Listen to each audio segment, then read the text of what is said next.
Welcome YouTube to another video of mine. My name is Nicola Regano, and today you're going to learn how to bald temp fade. So I'm going to drape my client here, and it all depends on how high you want to take the temp. You never want to go above the top of the ear though. That's probably like the highest temp that you want to do. Some people probably like it really high. I try to keep it, low to medium, but still enough to give that length and that blend. So we start with the one guard blade open, and the biggest thing, when you're doing a temp or even a low fade, you always want to start with a higher guard than you think it's going to be, because you don't want to raise that line anymore. So you could start, with the 1.5, depending on the length of their hair. And his hair, in this case, it wasn't that long, so like I didn't have to start with the higher guard. So I even have the 1.5 guard here, blade closed, just kind of running it over to blend it more, and you can see it's already coming together. So it's a one guard all the way open, just flicking that wrist. And so I'll take the guards off. I have my true one. I'll have the shaver in the bald region, and I like using it. I think it makes the bald fade or temp, look that much cleaner.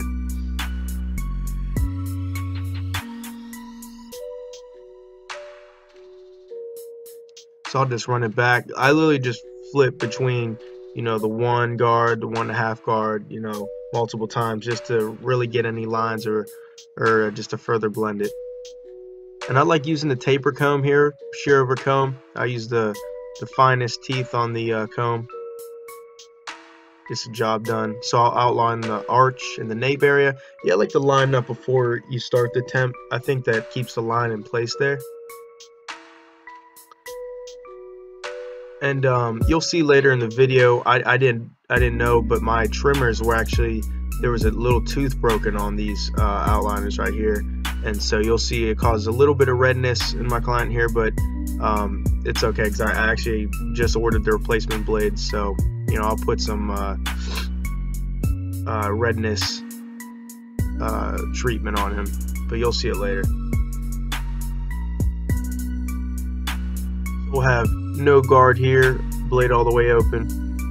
And, try to go with the shape of his head. Keep it as even as you can, and it all depends on how high he wants to go with the taper. I think you want it, low to medium, so that's what I gave him. And you could go higher. It all depends on their preference. Just make sure you listen to your client. It's very important. And that's the difference between keeping a client or chasing one away. So I'm gonna just open and close the blades, going down and closing the blade. So I took out that first line with the blade kind of in between open and close. And I'll come back there and just hit the arch a little bit with the trimmers. And here it is again. I'll start with a guard that I think that is higher, just to test the waters a little bit, so you don't risk raising that line. And then I'll come right back up with the one all the way open.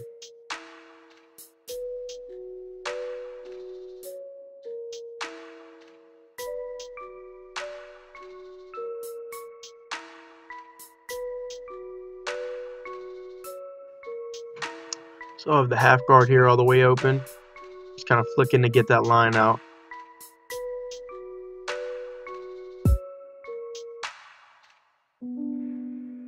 You see, I'll use the corners of my blades too. That's a good technique to get a line out.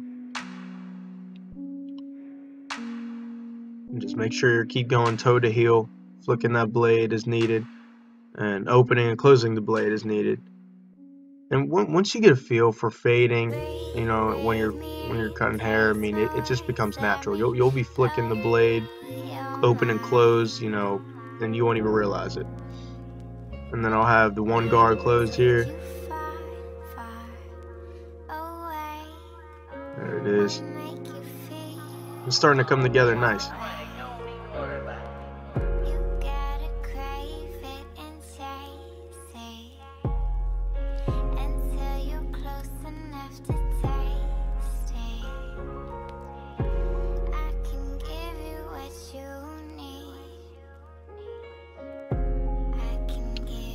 And this temp fade didn't take me crazy long or anything. You know, they should be kind of shorter than actual fade, you know. But you still want to take your time with it. But it all depends on the hair texture too. You know, say I'm doing like a really curly hair texture, it might take me a little longer just because there's so much detail.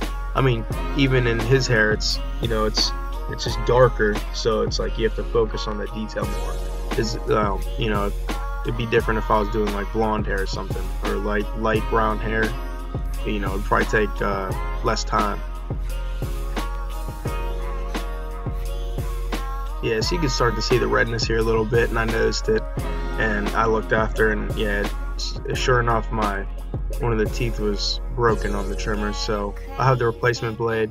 And those are the Andes Slimline LI, I think they're called. And I didn't know they had so many models, so mine's a D8. I had to look up and get the replacement blades. But you can see it's not really biting them anywhere else. I guess it's kind of the more pressure you put on it. But so I'll be lining up the beard here, blending it in. And you don't want to take it too low either. You want it both even on both sides.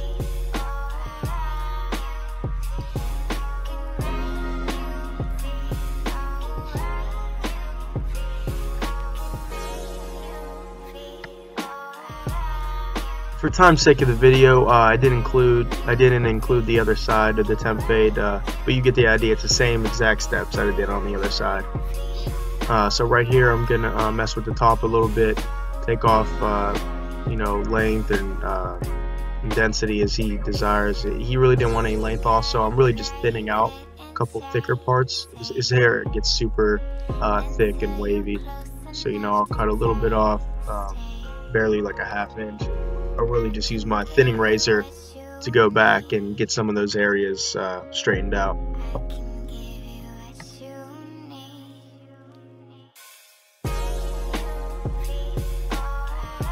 And there's my signature hot towel, and I always use it every client. I think it's one of the most traditional things a barber could do, and I think clients really appreciate it.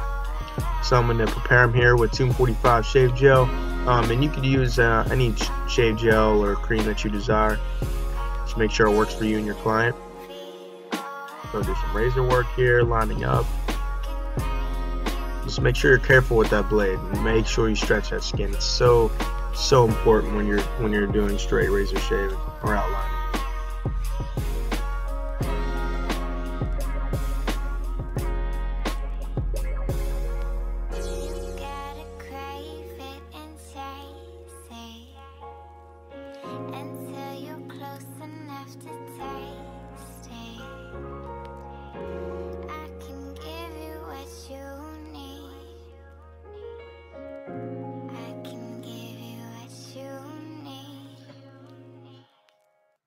So right here, you'll see me put on some redness relief cream, and you know, that's when I noticed the irritation. So you know, I'll get those trimmers fixed ASAP, and I apologize for that. But yeah, we'll get that all fixed. So right here, I'll just have the finished style that he wanted. He usually just puts it up, slicks it back. His hair gets really thick, so you know, I had to take a little bit of some thinning techniques. So once I have it in the finished style, I always go back, check my work, detail as much as I can, because sometimes you put that product in you know, the style he wants, you can always go back and clean up some stray hairs or whatnot.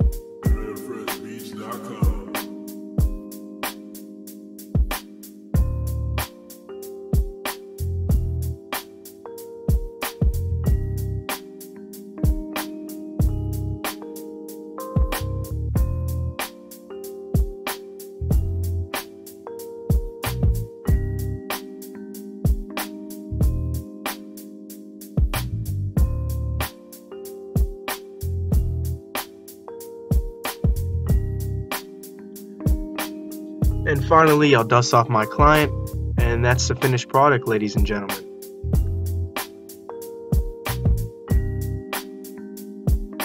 Thank you for watching this video. If you liked it, smash that like button, comment, subscribe, share, all that good stuff. Don't forget to follow my Instagram page. And stay tuned for the next video. Stay grinding.